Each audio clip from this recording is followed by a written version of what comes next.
दो बौद्ध भिक्षु पास के गांव से भिक्षा लेकर वापस मठ की ओर लौट रहे थे। उनमें से एक बूढ़ा भिक्षु था जिसे काफी अरसा हो गया था संन्यास लिए, और दूसरा एक युवा भिक्षु था, उसने हाल ही में संन्यास लिया था।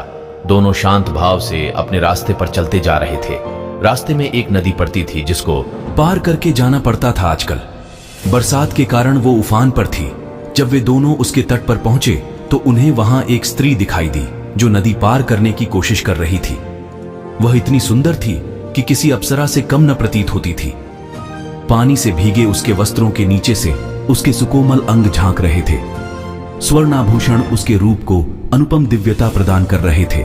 जब भिक्षु उसके पास पहुंचे तो उस स्त्री ने उनको प्रणाम किया और बताया कि वो यहाँ के राजा की कन्या है जो शिकार खेलते हुए भटक गई है। नदी के उस पार उसका नगर है। उसने विनती की कि कृपा करके मुझे इस नदी को पार करवा दें।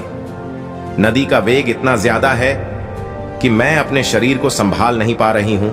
दोनों भिक्षुओं ने नदी की ओर देखा।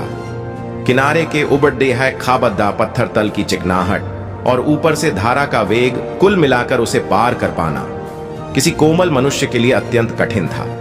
परंतु समस्या सिर्फ यही एक नहीं थी, समस्या एक और भी थी। भगवान बुद्ध ने भिक्षुओं को नारी से दूर रहने को कहा था, इसीलिए वो उसको पार नहीं करवा सकते थे। नारी स्पर्श से तो अब तक संचित समस्त साधना एक क्षण में नष्ट हो सकती थी। बूढ़ा भिक्षु अभी ये सब सोच विचार ही रहा था कि युवा भिक्षु आगे बढ़ा। उसने उस स्त्री को अपने कंधे पर उठाया और नदी में उतर गया। बूढ़ा भिक्षु ये सब देखकर हक्का बक्का रह गया।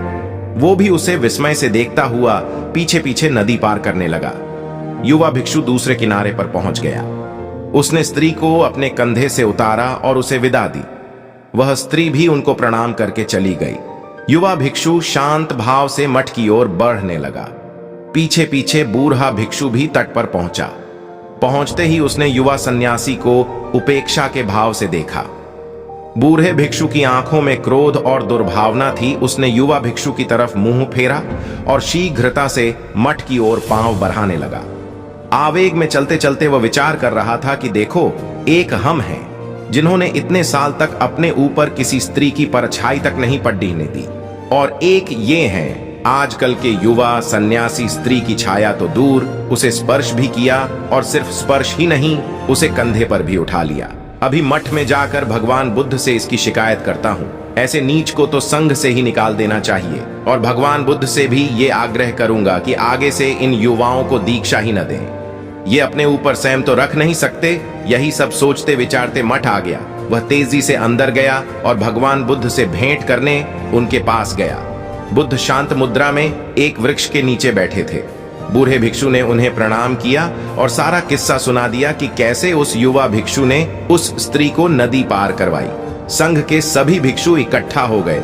युवा भिक्षु को बुलाया गया। भगवान बुद्ध ने उससे पूछा कि ये वृद्ध आप पर जो आरोप लगा रहे हैं, क्या वो सत्य है? क्या आपने किसी स्त्री को अपने कंधे पर उठाकर नदी पार करवाई? अब यहाँ उस युवा भिक्षु ने जो उत्तर दिया वो समझने लायक है। उसने कहा, कौन स्त्री? अच्छा वो, हाँ, मैंने उसे नदी पार करवाई थी। परंतु भगवान, मैंने तो उस स्त्री को नदी के उस पार से अपने कंधे पर उठाया और इस पार उतार दिया था, पर ये वृद्ध भिक्षु तो अभी तक उसे अपने कंधे पर उठाए हैं। ये बात सुनकर बुद्ध मुस्कुराए।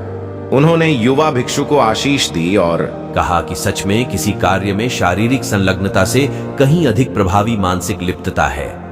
युवा भिक्षु ने परोपकार की भावना से उस स्त्री को उठाया, इसलिए उसका मन दूषित नहीं हुआ, जबकि बूढ़े भिक्षु का मन द्वेष भाव से भर गया और वे अब तक अशांत है। सारी बात मन की है, अंदर की है। युवा भिक्षु उस स्त्री को कंधे पर उठाकर भी उससे मुक्त रहे और बूढ़ा भिक्षु उस स्त्री का स्पर्श किए बगैर भी उससे बंध गया। उम्मीद है आपको भी ये बात समझ आ गई होगी। अक्सर हमें अच्छा व्यवहार करने की शिक्षा दी जाती है, जबकि आपका मानसिक आचरण अधिक महत्व रखता है।